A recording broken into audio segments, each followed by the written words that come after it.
Qui sono stati imprigionati per 8 mesi dei padovani, 47 in totale, ma ne sono passati una settantina. Sì, circa una settantina di persone.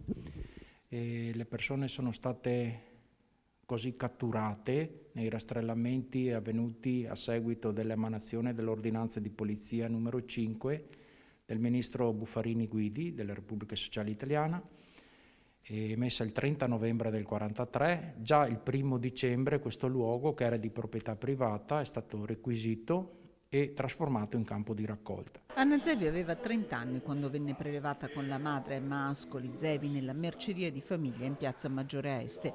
Le prime persone a essere rinchiuse qui, quasi 8 mesi a dormire con i compagni di prigionia al terzo piano della villa tra i vigneti e la tracchite dei colli. Con loro altre 69 persone, da cui ne partirono 47 destinazione Auschwitz, il trasferimento coordinato dal capitano tedesco Willy Lembke. Anna ed Emma, come la maggior parte dei deportati, morirono nelle camere a gas all'arrivo al campo il 3 agosto 1944. Dal lager tornarono in 3. Questa nobile dimora veneziana, restaurata a metà Ottocento dalla famiglia Giovanelli Venier, fu tra i primi campi di concentramento aperti in Italia. La permanenza di queste persone è stata nei primi mesi un po' difficile perché il freddo, il cibo era sempre molto scarso e il comandante del campo si rivelava una persona piuttosto severa.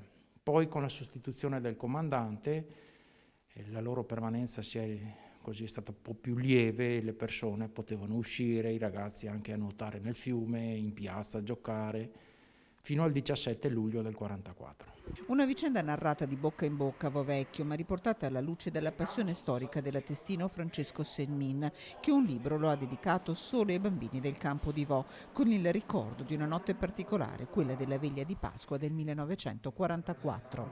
Durante la quale i bambini hanno cantato il famoso canto ebraico proprio alla presenza anche di Don Giuseppe, del parroco del luogo. Il 27 gennaio 1945 Silva Sabbadini, una delle 3 superstiti, aveva 17 anni.